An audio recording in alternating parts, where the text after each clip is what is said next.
یا نساء النبی. اب مسلسل آپ دیکھ رہے ہیں خطاب کا انداز. شروع میں ہے یا ایھا النبی، پھر ہے یا نساء النبی، پھر ہے یا نساء النبی. انداز سے بھی بات میں تاکید پیدا کی جا رہی ہے.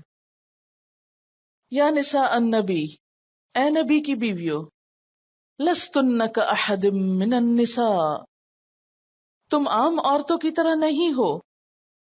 کاحد من النساء، عورتوں میں سے کسی ایک کی طرح، یعنی تمام دنیا کی عورتیں ایک طرف اور تم ایک طرف. دنیا کی کوئی عورت تم جیسی نہیں اجر اور مرتبے میں. لیکن شرط کیا ہے؟ ان اتقیتن، اگر تم نے تقوی اختیار کیا. محض اتنا کافی نہیں کہ تم نبی کی بیویاں ہو اس لیے تمہارا مقام بڑا ہے. نہیں، بڑا بننے کے لیے تمہارے اپنے عمل اور عمل میں بھی تقوی ضروری ہے. لستن کاحد من النساء ان اتقیتن فلا تخدعن بالقول، پس نہ نرمی کرو یا نہ دبی زبان سے بات کرو. فیطمع الذی فی قلبہ مرض، تو امید رکھ بیٹھے گا وہ شخص جس کے دل میں بیماری ہے، یعنی منافق. منافق جن کے دلوں میں بیماری ہے وہ کوئی امید نہ لے بیٹھے تم سے. وقلن قولا معروفا، اور کہنا بات بھلی. تم عام عورتوں کی طرح نہیں ہو، یعنی تمہاری حیثیت اور مرتبہ عام عورتوں جیسا نہیں. تمہیں اللہ نے نبی کی زوجیت عطا کی، بہت اعلی شرف عطا کیا، ایک امتیازی مقام دیا. تمہیں بھی امت کے لیے اور خصوصاً امت کی خواتین کے لیے ایک نمونہ بننا ہے. تمہارا قول و فعل، تمہارے رویے، تمہارا اخلاق اور تمہارا کردار امت کی خواتین کے لیے ایک بہترین رول ماڈل ہے. ان اتقیتن، اگر تم نے تقوی اختیار کیا. اب جب تمہارا مقام اور مرتبہ بڑا ہے تو پھر تمہارے انداز اور معاملات بھی مختلف ہونے چاہیے. اور تقوی کا تقاضا ہے کہ جب تم لوگوں سے بات کرو تو بات کا انداز بھی بہت محتاط ہو، اور اس میں سب سے پہلے فلا تخدعن بالقول، بات میں خضوع اختیار نہ کرو، بات میں نرمی نہ کرنا. تخدعن کا مطلب ہوتا ہے تواضع اور خاکساری کا اظہار. تو جب یہ فرمایا کہ فلا تخدعن بالقول، کہ بات میں تواضع اور خاکساری اختیار نہ کرو، تو اس کا مفہوم پھر کیا ہوا؟ ویسے تو عام حالات میں ہمیں کیا حکم دیا گیا؟ سورۃ لقمان میں کیا کہا گیا؟ وغضض من صوتک، اپنی آواز کو پست رکھو. گویا عاجزی اور انکساری انسان کی شخصیت میں بھی ظاہر ہونی چاہیے. عام حالات میں پسندیدہ کیا ہے کہ انسان تواضع اختیار کرے بات چیت میں، لیکن بعض اوقات اور بعض حالات میں بعض مصلحتوں کا تقاضا یہ ہوتا ہے کہ اس سے مختلف روش اختیار کی جائے.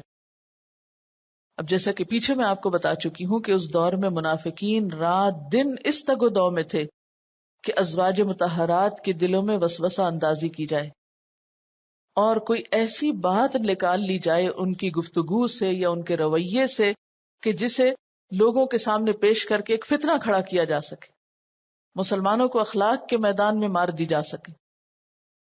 تو منافقین اور منافقات کا طرز کیا تھا کہ وہ ازواج مطہرات کے پاس آ کر بڑے ہمدردانہ انداز میں گفتگو کرتے تھے. اب آپ خود سوچیں کہ ایک مرد جب ایک عورت سے ہمدردی کے انداز میں بات کرتا ہے تو عورت جواباً کیا رویہ اختیار کرتی؟ ایک دم ڈھیلی پڑ جاتی، ایک دم نرم ہو جاتی، اور بعض اوقات مرد کی باتوں میں آ جاتی. یہ ہے کانٹیکسٹ اس آیت کا. اس کا یہ مطلب نہیں کہ ہر وقت بدتمیزی کے انداز میں تم بات کرو یا کرختگی سے بات کرتی رہو، یا یہ کہ مرد عورت سے بات ہی نہ کرے یا عورت مرد سے کوئی گفتگو نہ کرے، یا یہ کہ عورت کی آواز مرد تک ہی نہ جائے. یہ نہیں ہے آیت کا معنی جو عموماً ہم نکالتے ہیں اس سے. اس کا معنی یہ ہے کہ جب ایک عورت کسی مرد سے گفتگو کر رہی اور مرد کی گفتگو میں کوئی ایسی بو پائے جس میں خرابی کا اندیشہ ہو، تو اس کے لیے ترنے والا نہ بن جائے.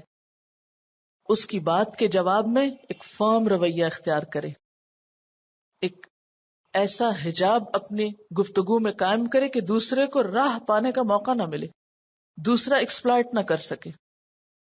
اللہ تعالیٰ نے ہر عورت کے اندر ایک ایسا الارم رکھا ہے کہ جب بھی مرد اس سے چکنی چپڑی باتیں کرنے لگتا ہے، خاص طور پر کوئی نامحرم مرد یا کوئی غلط انداز سے بات کرنے لگتا ہے، تو وہ الارم بج اٹھتا ہے.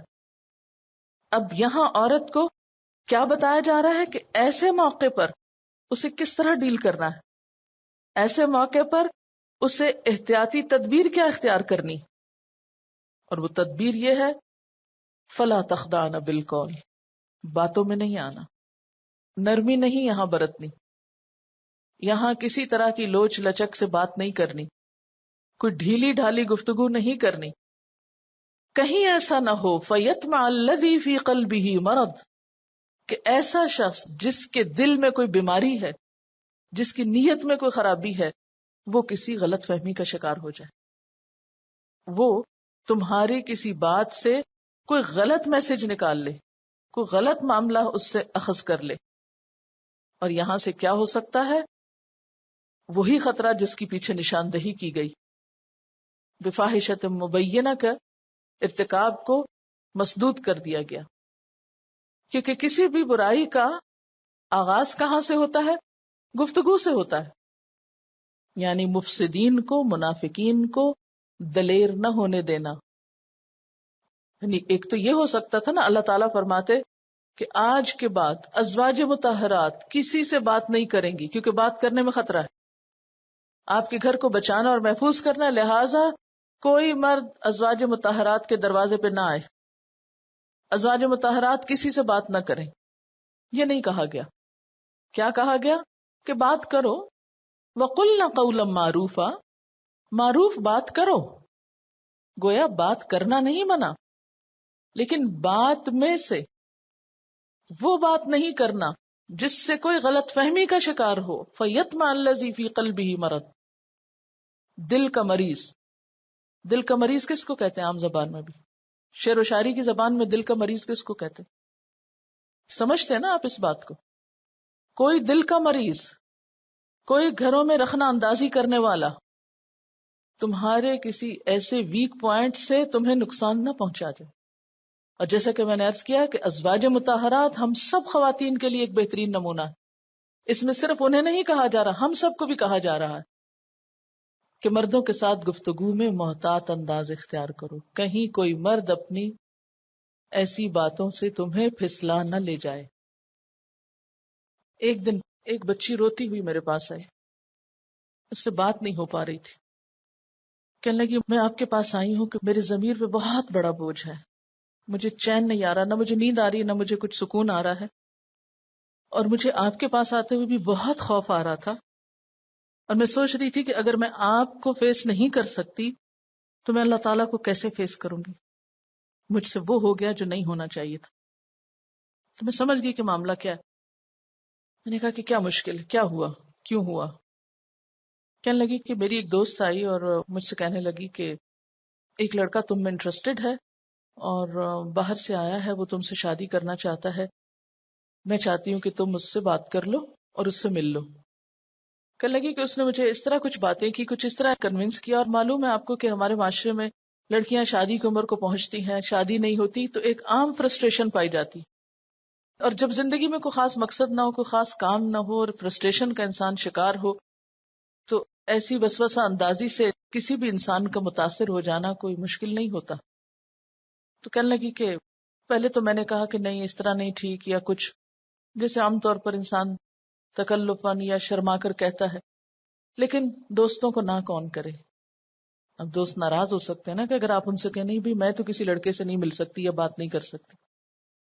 نہیں، اب دوست کا دل کیا توڑنا. کہتی کہ میں نے اس سے کہا اچھا ٹھیک ہے تم مجھے نمبر دے دو.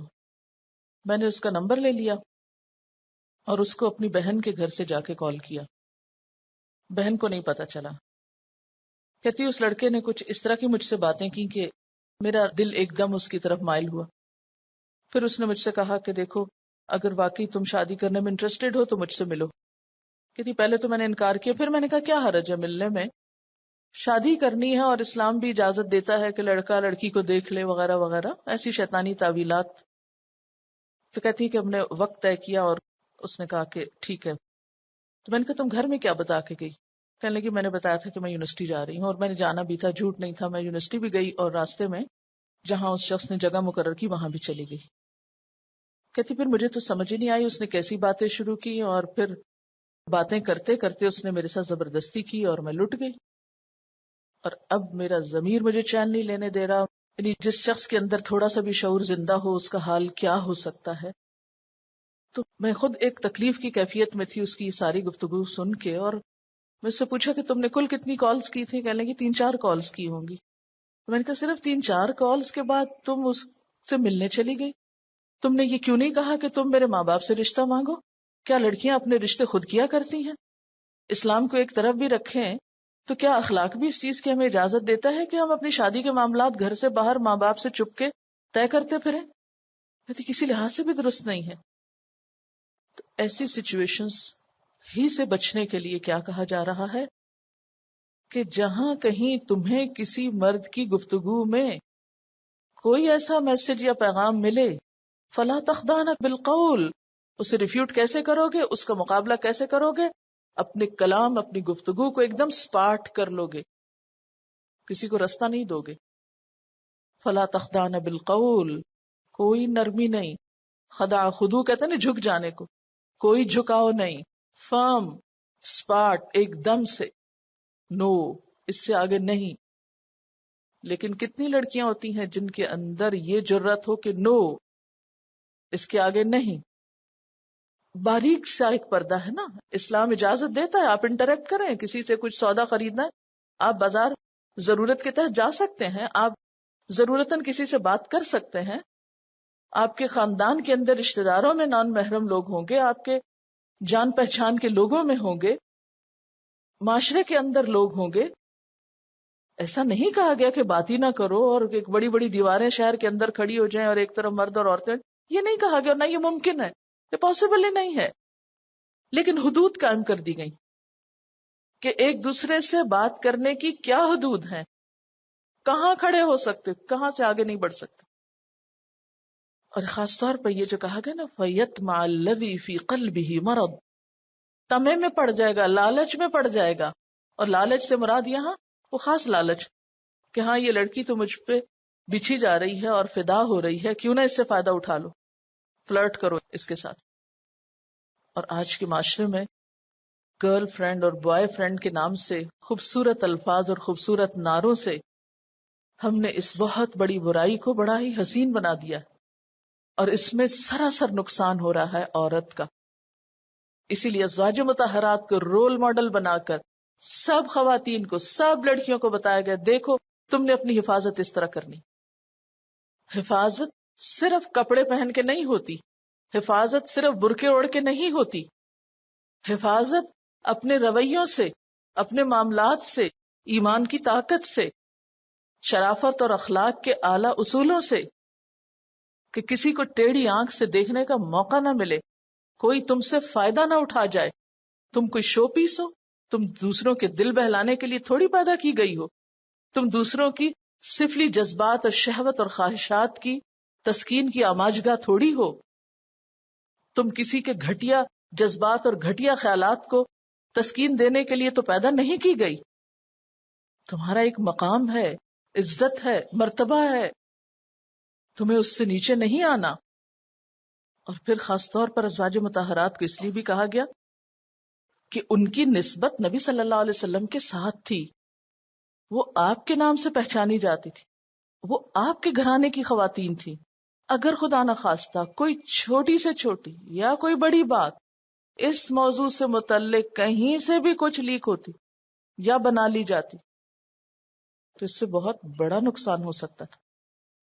آپ نے دیکھا ہوگا نا کہ بعض گھرانے بڑے شریف، بڑے وزادار اور بہت اچھے ہوتے ہیں، لیکن کسی ایک لڑکی کے بگاڑ سے، کسی ایک لڑکی کی خرابی سے نسلوں کی عزت پہ بٹے لگ جاتے ہیں. اور وہ ہوتا کیا ہے، ایک معمولی پھسلن ہوتی. بعض اوقات ہوتا نا کہ آپ ایک ایک چلو بھر پانی سے پھسل جاتے ہیں اور ایسا گرتے ہیں کہ سارا جسم توڑا بیٹھتے ہیں، اٹھنے کے لائق نہیں رہتے، ہڈی ہڈی ٹوٹ جاتی. یہ جو پھسلن ہے، یہ جو گفتگو کے ذریعے پھسلنے کا موقع ہے، اس کو تو بند ہی کر دو. کیونکہ اللہ تعالیٰ نے عورت کے وجود میں مرد کے لیے کشش رکھی، اور خصوصاً جب تنہائی میں بات کرنے کا موقع ہو، اکیلے میں بات کرنی ہو، تو اس وقت شیطان اور زیادہ حملہ آور ہوتا ہے. اسی لیے نبی صلی اللہ علیہ وسلم نے کیا فرمایا؟ کوئی مرد کسی عورت سے تنہائی میں ملاقات نہ کرے، اس لیے کہ ان دو کے بیچ میں تیسرا شیطان ہوتا ہے. شیطان تمہارے جسم میں خون کی طرح دوڑ رہا ہوتا ہے، اس وقت شیطان کو پھسلانے کا پھر موقع مل جاتا ہے.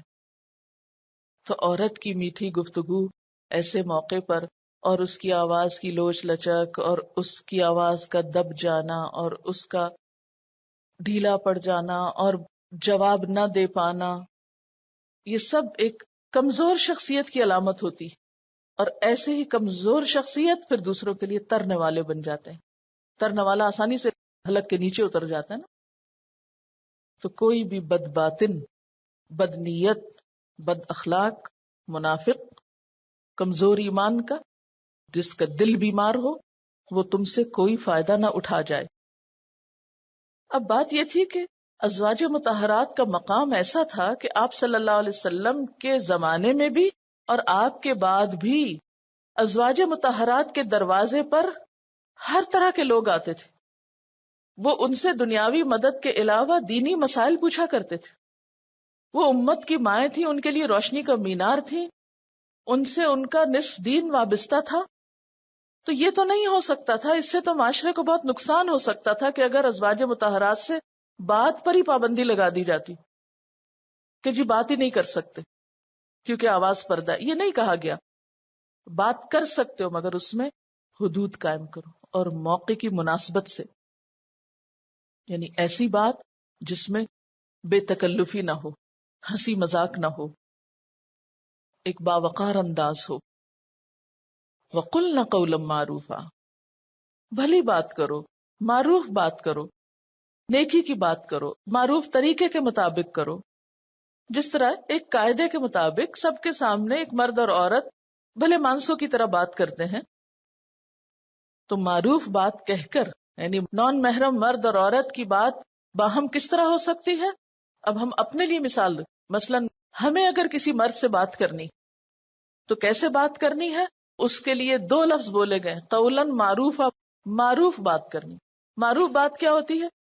کہ جس کے کرنے میں کسی کو شک و شبہ نہ ہو، کوئی اس سے برا معنی نہ لے، کسی کو اس پر بات بنانے کا موقع نہ ملے، اس سے لوگ کوئی غلط مطلب نہ نکالیں. اب دو کردار یا دو مثالیں آپ آمنے سامنے رکھ کے دیکھ سکتے ہیں. مثلا ایک لڑکی ایک لڑکے سے بات کر رہی ہے، شرما کے، لجا کے، اکیلے کسی کونے میں کھڑے ہیں، تو دیکھنے والے بھی کیا سوچ کے گزریں گے؟ وہ معاملہ گڑبڑ لگتا ہے.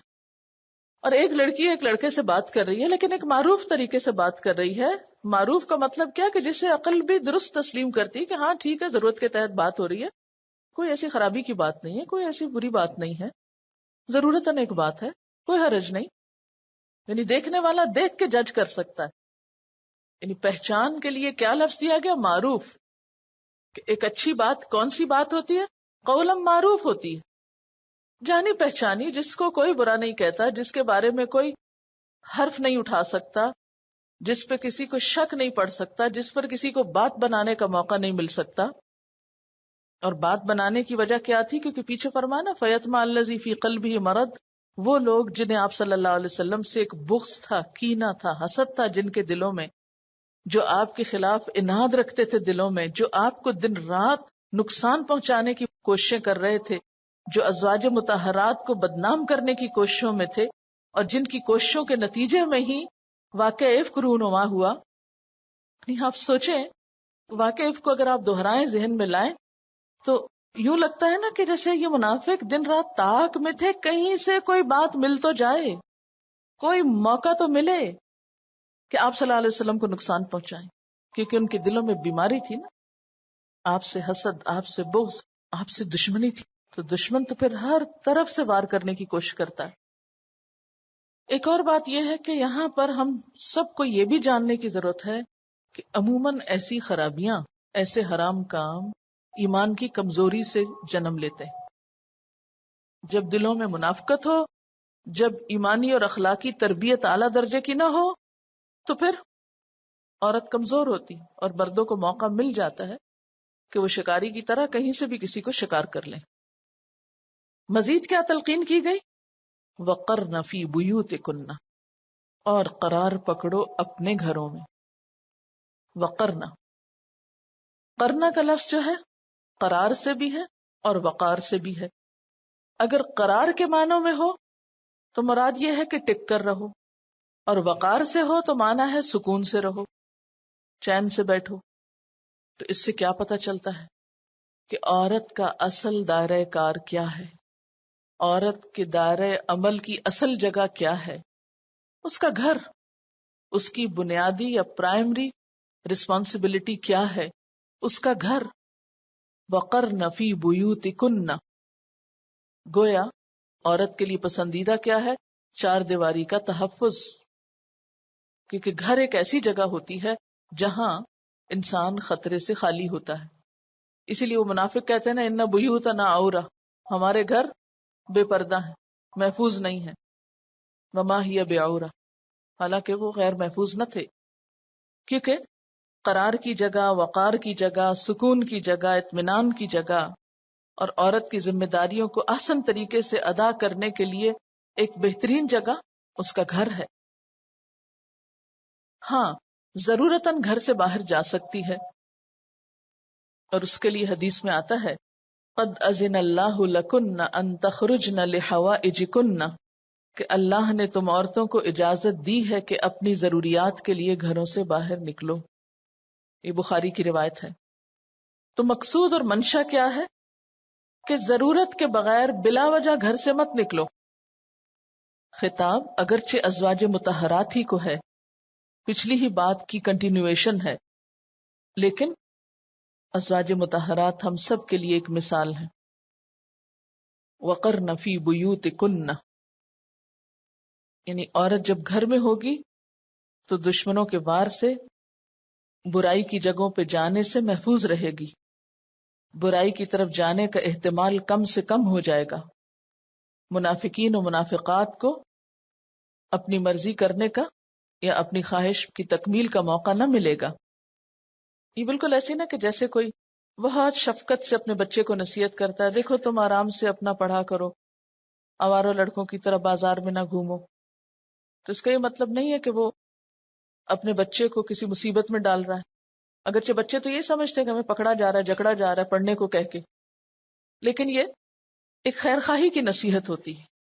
تو اللہ تعالیٰ بھی مسلمان عورتوں کو کیا سمجھا رہے ہیں کہ دیکھو چین سے گھروں میں رہا کرو، بات بے بات پہ گھر سے نکلنا اور بلا وجہ گھر سے نکلنا کچھ پسندیدہ نہیں ہے.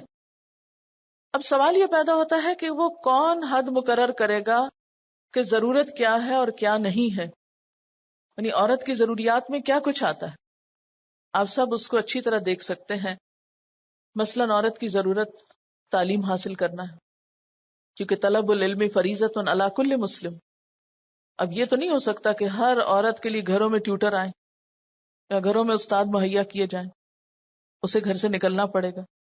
اسی طرح بسا اوقات عبادت کے لیے جیسے حج عمرے کے لیے، اسی طرح بعض اوقات معاشرتی کسی ضرورت کے لیے یا قومی ضرورت کے لیے، جیسے ازواج مطہرات بھی بعض غزوات میں آپ صلی اللہ علیہ وسلم کے ساتھ شریک ہوئیں، اور آپ کو معلوم ہے کہ واقع افک غزوہ بنو المصطلق کے موقع پہ پیش آیا.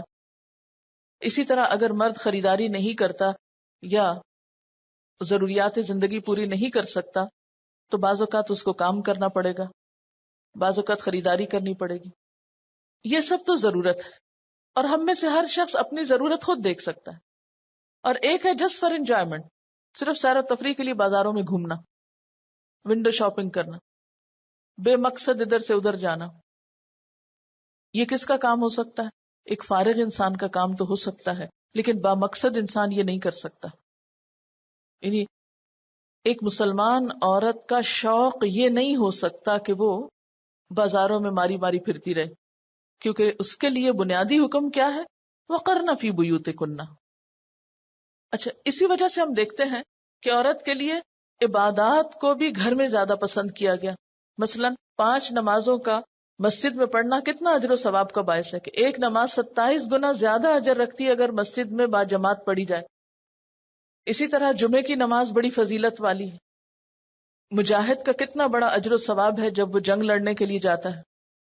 لیکن عورت کے لیے اگر وہ گھر کی ذمہ داریوں کو احسن طریقے سے ادا کرتی ہے تو ان تمام چیزوں میں اتنا ہی اجر رکھ دیا گیا ہے جتنا مرد حضرات باہر جا کر یہ کام کرتے ہیں اور ان کے لیے اجر ہے. حضرت انس سے روایت ہے کہ عورتوں نے حضور صلی اللہ علیہ وسلم سے عرض کیا کہ ساری فضیلت تو مرد لوٹ گئے، وہ جہاد کرتے ہیں، خدا کی راہ میں بڑے بڑے کام کرتے ہیں، ہم کیا عمل کریں کہ ہمیں بھی مجاہدین کے برابر اجر ملے. جواب میں آپ صلی اللہ علیہ وسلم نے فرمایا من قعدت من کن فی بیتہا فانہا تدرک عمل المجاہدین، جو تم میں سے گھر میں بیٹھے گی وہ مجاہدین کے عمل کو پالے گی، کیونکہ ایک مجاہد بھی دل جمی کے ساتھ اسی وقت لڑ سکتا ہے جب اسے اپنے گھر کی طرف سے اطمینان ہو.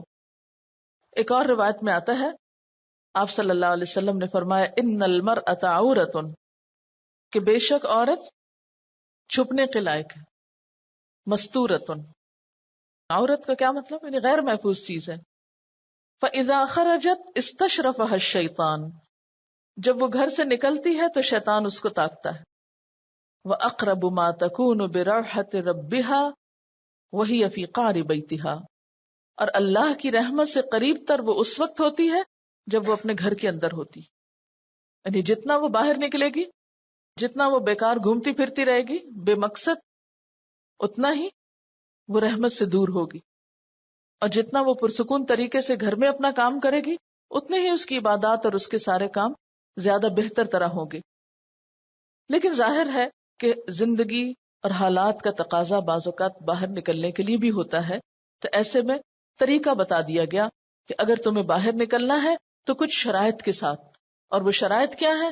نمبر 1، وَلَا تَبَرَّجْنَ تَبَرُّجَ الْجَاهِلِيَّةِ الْأُولَى، اور نہ اظہار زینت کرو پہلی جاہلیت کا اظہار زینت، پہلی جاہلیت کا یا جاہلیت اولا کا تبرج. یعنی اگر گھر سے باہر نکلنا ہو تو بناؤ سنگھار کر کے نہ نکلو، ایسے انداز سے مت نکلو کہ جس سے تمہاری زینت نمایاں ہو. تبرج کہتے ہیں بے پردگی اور زیب و زینت کے اظہار کو. اور یہاں تبرج الجاہلیت الاولی کہا گیا جو اسلام سے پہلے کی تھی، یعنی پہلی جاہلیت. اولا کا اپوزٹ کیا ہوتا ہے؟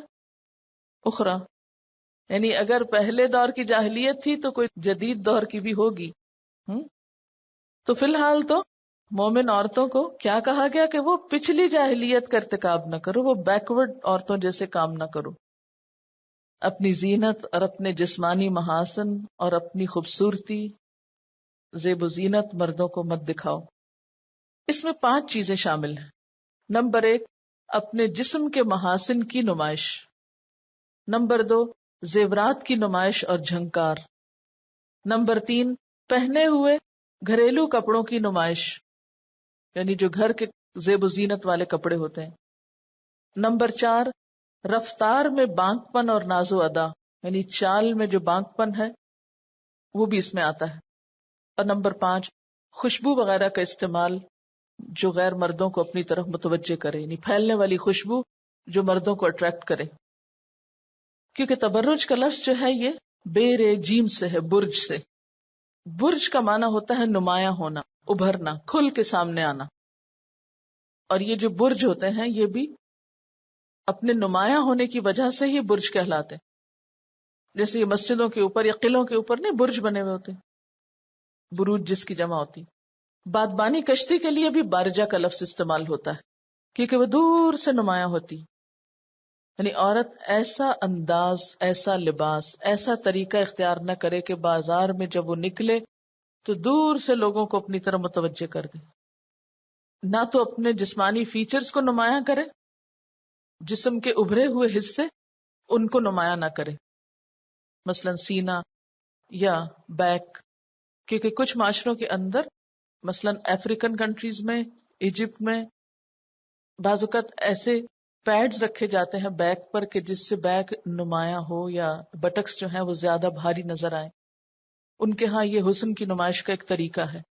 ہمارے ہاں تو بعض اوقات بالوں کو اونچا کرنا، جوڑا بنانا یا بیک کومنگ کے ذریعے بہت اونچا کر کے نمایاں کرنا سر کو، یا بالوں کو بہت پھیلا کے کھول کے نمایاں کرنا، یا بعض اوقات سینے پہ اضافی چیزیں باندھنا جس سے سینہ زیادہ نمایاں ہو جائے. تو کوئی بھی طریقہ جس سے انسانی جسم کے فیچرز نمایاں ہوں اور ان کو نمایاں کرنے کی کوشش کی جائے، وہ سب منع ہے، وہ سب تبرج میں آتے ہیں. تو پہلی چیز جس سے بچنا ہے وہ کیا ہے کہ اپنے فیچرز جو ہیں یا اپنے جو جسم کے اعضاء ہیں ان کو مردوں کے سامنے نمایاں نہ کیا جائے. یعنی ایسے فٹنگ والے ڈریسز، خواہ وہ قمیضیں ہوں یا وہ گاؤنز ہوں کہ جس سے سینہ ابھر کے سامنے آ جائے، یا اتنے ٹائٹ ہوں کہ جس سے ہڈی پسلی دکھائی دے رہی ہو، وہ درست نہیں. لا تبرجن، نمایاں نہ ہو. دوسری چیز زیورات کی نمائش. مثلاً چھوٹا موٹا کوئی زیور اگر ہاتھ میں ہے تو کوئی بات نہیں، لیکن بڑی بڑی ہیروں کی انگوٹھیاں پہن کر ہر طرف اس کی چمکار دکھانا، یہ تبرج میں شامل ہو جاتا ہے.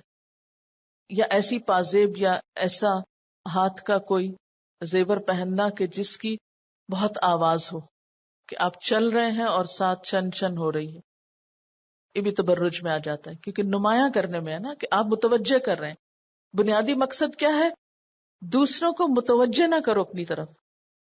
پھر اسی طرح جو گھر کا ڈریس ہے جس پہ عموماً نقش و نگار ہوتے ہیں، مثلا لباس پہ مکیش کے ڈیزائن بنے ہوئے ہیں، یا بہت پینٹنگ کے خوبصورت شیڈز ہیں، یا اسی طرح کڑھائی ہے، اس کی نمائش نہ کرو. کیونکہ سورۃ نور میں بھی کیا فرمایا؟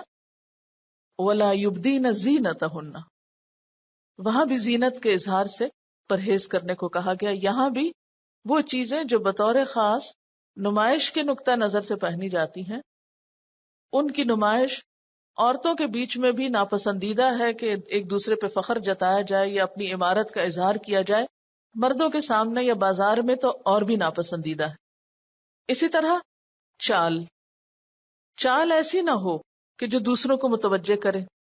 وَلَا يَضْرِبْنَ بِأَرْجُلِهِنَّ لِيُعْلَمَ مَا يُخْفِينَ مِنْ زِينَتِهِنَّ، اپنے پاؤں مارتی ہوئی نہ چلے کہ جو زینت انہوں نے چھپا رکھی ہے وہ نمایاں ہو جائے. یعنی چلنے میں جسم کو بہت ہلانا، یا جوتوں کا شور یا زیور کا شور، یا کوئی بھی کہ آپ چل رہے ہیں اور ایک شور ہے اور ایسی کیفیت ہے کہ جہاں سے بھی انسان گزرے بس دوسرے دیکھنا شروع کر دیں، تو کوئی بھی ایسا طریقہ اختیار نہ کرو. اور پھر جیسا کہ واضح احادیث میں آتا ہے کہ ایسی خوشبو عورت نہ استعمال کرے کہ جس سے مرد اس کی طرف متوجہ ہو، یعنی پھیلتی ہوئی خوشبو، وہ منع ہے. اب تبرج کی تفسیر بعض تابعین نے اور صحابہ نے بھی کی ہے. مثلا مجاہد، قتادہ اور ابن ابی نجیح کہتے ہیں تبرج کے معنی ہے ناز و ادا کے ساتھ لچکے کھاتے اور اٹھلاتے ہوئے چلنا. ویسے بھی ایسی چال ناپسندیدہ ہے، یعنی مردوں کے لیے بھی ناپسندیدہ ہے. آتا ہے نا قرآن پاک میں وَعِبَادُ الرَّحْمَنِ الَّذِينَ يَمْشُونَ عَلَى الْأَرْضِ هَوْنًا. دوسری جگہ آتا ہے وَلَا تَمْشِ فِي الْأَرْضِ مَرَحًا، اتراتے ہوئے مت چلو. تیسری جگہ کیا آتا ہے؟ وَاقْصِدْ فِي مَشْيِكَ، درمیانی رفتار سے چلو. یہ مردوں عورتوں سب کے لیے تھا، لیکن یہاں جب تبرج کی بات ہوئی تو خاص طور پر عورت کو اور محتاط ہونے کی ضرورت ہے. یعنی بازاروں میں بھاگ بھاگ کے چلنا، اچھل اچھل کے چلنا، یا کوئی بھی ایسا انداز اختیار کرنا جس سے اس کے فیچرز جو ہیں وہ مردوں کے سامنے ظاہر ہوں، خواہ وہ ڈانس کی قسم ہو یا ویسے ہی کوئی لڈی ہو یا کوئی ایسا طریقہ ہو، مہندی میں ہو یا عام کسی پارٹی میں ہو، مردوں کے سامنے اس کی نمائش منع ہے. نان محرمز کے سامنے ایسا کوئی کام نہیں کیا جا سکتا کیونکہ تبرج منع ہے نا. اب ڈانس میں بھی بیسیکلی کیا ہے، یعنی ڈانس کی تھیم کیا ہوتی، ناچنے کا مقصد کیا ہوتا ہے، کیا دکھانا، دوسروں کو اٹریکٹ کرنا، اپنے جسم کی نمائش کرنا، اپنے فیچرز کو نمایاں کرنا، اپنی فٹنس اور اپنی جسم کی خوبصورتی اور حسن کو نمایاں کر کر کے دکھانا جو عام حالات میں نمایاں نہیں ہو سکتی. تو پھر وہ ہاتھ اٹھا کے یا پاؤں گھما کے یا خود گھوم کے یا مختلف طریقوں سے اسے نمایاں کرنا، وہ سب تبرج میں آ جاتا ہے. مقاتل کہتے ہیں عورت کا اپنا ہار، اپنے بندے، اپنا گلا نمایاں کرنا، یہی تبرج میں آتا ہے. بعض لوگ سکارف بھی اوڑھ لیتے ہیں، اس کے باوجود گلا ننگا ہو رہا ہوتا ہے یا گلے کے زیور بھی ننگے ہو رہے ہوتے ہیں. ابو عبیدہ کہتے ہیں کہ عورت اپنے جسم اور لباس کے حسن کو نمایاں کرے جس سے مردوں کو اس کی طرف رغبت ہو. یعنی کوئی بھی ایسا انداز، کوئی بھی ایسا طریقہ، خواہ وہ کچھ بھی دکھانے کا ہو، خواہ اس میں سے کسی کا نام یہاں نہ بھی لیا گیا ہو، اس کے علاوہ کوئی اور طریقہ ہو کہ جس سے عورت مردوں کو اپنی طرف اٹریکٹ کرے، وہ سب اس میں شامل ہے. اور پھر اہم بات یہ ہے کہ اللہ تعالیٰ نے تبرج کو جاہلیت اولیٰ کے ساتھ منسلک کر دیا، اس سے ملا دیا کہ یہ جاہلیت اولیٰ کے کام ہے. اب جاہلیت اولیٰ میں کیا ہوتا ہے؟ ابن کثیر کہتے ہیں کہ عورت مردوں میں اس طرح نکلتی کہ اس کا سینہ کھلا ہوتا، اس کے اوپر کچھ نہ ہوتا، بعض اوقات اس کی گردن اور بالوں کی مینڈیاں ننگی ہوتی، کان کے بندے بھی ظاہر ہوتے. مقاتل کہتے ہیں کہ عورتیں سروں پہ دوپٹہ ڈالتی اور اسے یوں نہ لپیٹتی کہ وہ گردن کے زیورات کو ڈھانپ لے یا کانوں کے زیورات چھپا لے. اس وقت گردن کا زیور اور کان کا زیور ظاہر ہوتے تھے. جاہلیت اولیٰ میں کیا ہوتا تھا؟ ان تمام چیزوں کی عورت نمائش کیا کرتی تھی. تو اللہ تعالیٰ نے مومن عورتوں کو منع کیا کہ وہ اس انداز سے نہ نکلیں، یعنی جاہلیت کی سج دھج سے پرہیز کریں، جسموں کی نمائش نہ کریں.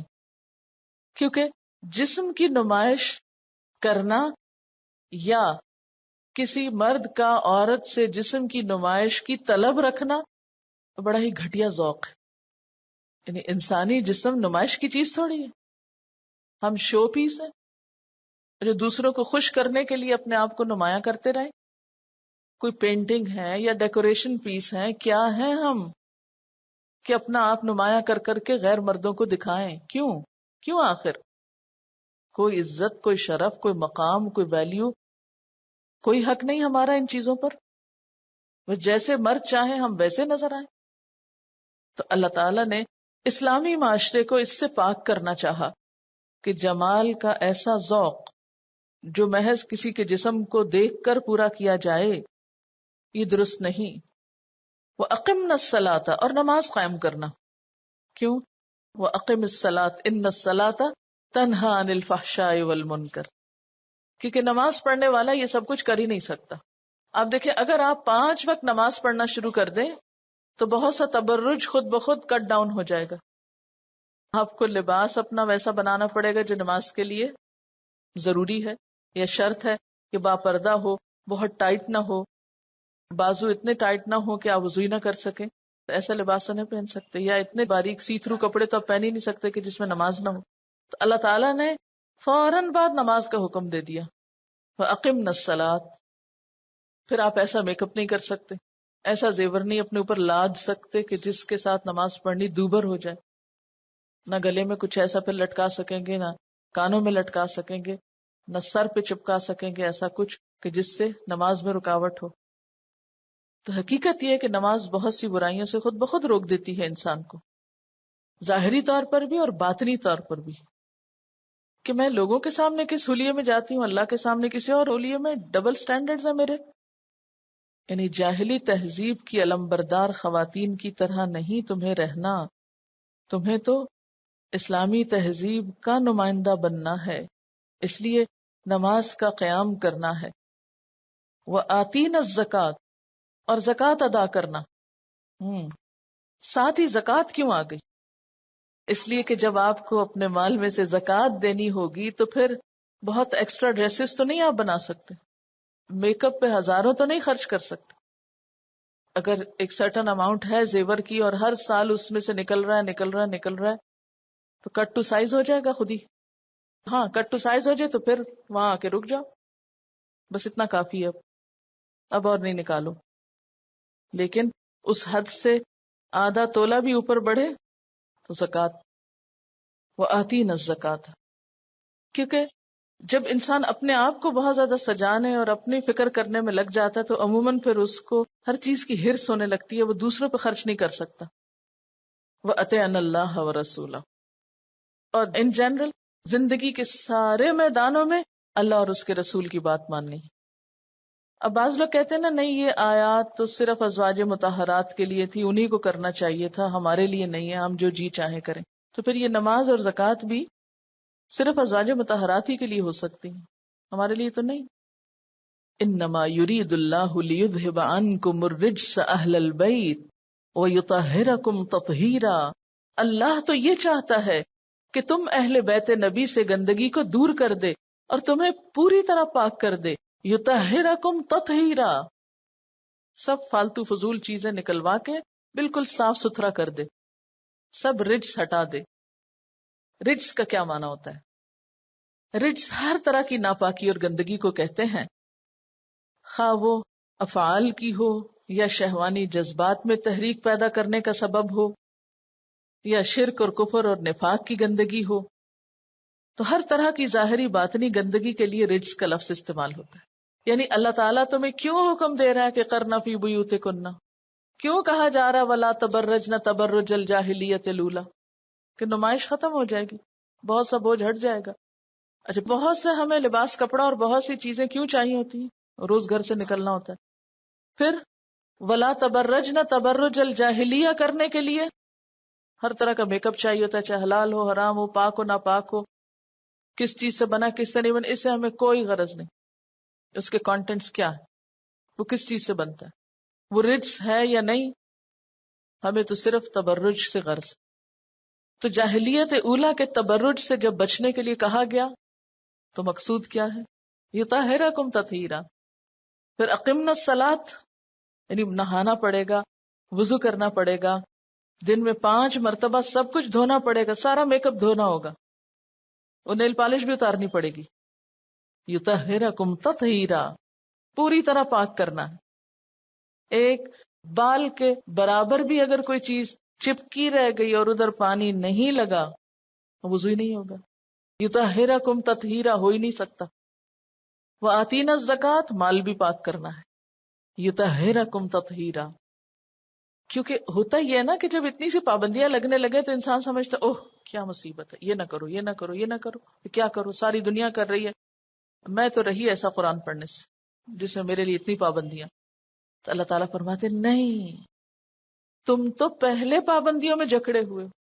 وہ دوسروں کے لیے سج سج کے بن بن کے بیٹھنا، وہ دوسروں کے لیے ایسے لباس پہننا کہ جس میں چین نام کی چیز نہ ہو، ہاں؟ جس میں کوئی کمفرٹ نہ ہو. تو اللہ تعالیٰ تو یہ چاہتا ہے وہ سارے بوجھ اتارو. یطہرکم تطہیرا، سکون میں آ جاؤ. کیونکہ انسان جب دیکھتا ہے نا کہ اچھا اس سے تو پھر میرا لائف سٹائل ہی چینج ہو جائے گا، بڑی مشکل زندگی ہے. تو اللہ تعالیٰ فرماتے نہیں، مشکل نہیں. اللہ تعالیٰ تمہیں پابندیوں میں نہیں جکڑنا چاہتا، تمہیں کسی ناپسندیدہ چیز میں قید نہیں کرنا چاہتا، تمہارے ساتھ زیادتی نہیں ہو رہی. وہ تو تمہارا بڑا ہی خیر خواہ ہے، بڑا مشفق ہے، بڑا رحیم ہے تمہارے لیے. وہ تو چاہتا ہے کہ تمہیں ان ظاہری معاشرتی رسم و رواج کے بندھنوں سے آزاد کر دے، تمہیں ان چیزوں سے بے نیاز کر دے، تمہیں ایک آرٹیفیشل لائف سے باہر نکال لے. اب یہاں پر بعض اوقات اہل بیت کے معاملے میں لوگ اختلاف کرنے لگتے ہیں. بعض کہتے ہیں اس سے مراد صرف ازواج مطہرات ہیں کیونکہ انہی کا ذکر پیچھے چل رہا تھا. بعض کہتے ہیں کہ نہیں، حضرت علی رضی اللہ تعالیٰ عنہ، حضرت فاطمہ، حضرت حسن حسین رضی اللہ تعالیٰ عنہما اہل بیت ہیں. جسے وہ حدیث میں آتا ہے نا کہ ابن ابی حاتم کی روایت ہے، حضرت عائشہ رضی اللہ تعالیٰ عنہا سے ایک مرتبہ حضرت علی کے متعلق پوچھا گیا تو انہوں نے فرمایا تم اس شخص کے متعلق پوچھتے ہو جو رسول اللہ صلی اللہ علیہ وسلم کے محبوب ترین لوگوں میں سے تھا اور جس کی بیوی حضور صلی اللہ علیہ وسلم کی وہ بیٹی تھی جو آپ کو سب سے بڑھ کر محبوب تھی. اس کے بعد حضرت عائشہ نے یہ واقعہ سنایا کہ حضور صلی اللہ علیہ وسلم نے حضرت علی اور حضرت فاطمہ اور حضرت حسن اور حسین رضی اللہ تعالیٰ عنہم کو بلایا اور ان پر ایک کپڑا ڈال دیا اور دعا فرمائی، اللہم ہؤلاء اہل بیتی فاذہب عنہم الرجس وطہرہم تطہیرا. خدایا یہ میرے اہل بیت ہیں، ان سے گندگی کو دور کر دے اور انہیں پاک کر دے. حضرت عائشہ فرماتی ہیں کہ میں نے عرض کیا کہ میں بھی تو آپ کے اہل بیت میں سے ہوں، یعنی مجھے بھی اس کپڑے میں داخل کر کے میرے حق میں دعا فرمائیے. تو آپ نے فرمایا تم الگ رہو، تم تو خیر ہو ہی. کیوں الگ رہنے کا کہا؟ کہ وہاں حضرت علی بھی تو تھے نا اس کپڑے کے نیچے، ہاں؟ تو تم تو خیر ہو ہی، یعنی اس سے کیا پتا چلتا ہے کہ ازواج مطہرات کو تو قرآن کہتا ہے کہ وہ اہل بیت ہیں، اور احادیث سے پتا چلتا ہے کہ آپ کا جو خاندان حضرت فاطمہ سے تھا وہ بھی اہل بیت میں شامل ہے، اور یہی ایک اعتدال کی راہ ہے، ایک دوسرے کو نگیٹ نہیں کرنا چاہیے۔ ازواج مطہرات کے لیے اہل بیت کا لفظ کیوں استعمال ہوا؟ ہم دیکھتے ہیں کہ قرآن مجید میں دوسرے مقامات پر بھی بیوی کو اہل بیت کہا گیا ہے۔ مثلا سورۃ ہود میں آتا ہے قالوا اتعجبین من امر اللہ رحمت اللہ وبرکاتہ علیکم اہل البیت انہ حمید مجید۔ فرشتوں نے کہا کیا تو اللہ کی قدرت سے تعجب کر رہی ہے؟ تم پر اے اس گھر کے لوگوں اللہ کی رحمت اور اس کی برکتیں نازل ہوں، بے شک اللہ حمد و ثنا کا سزاوار اور بڑی شان والا ہے۔ یہ کس موقع کی آیت ہے؟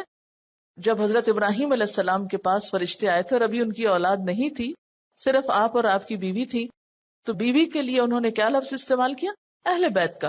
تو اس لیے ازواج مطہرات کا اہل بیت ہونا قرآن پاک کی نص سے ثابت ہے۔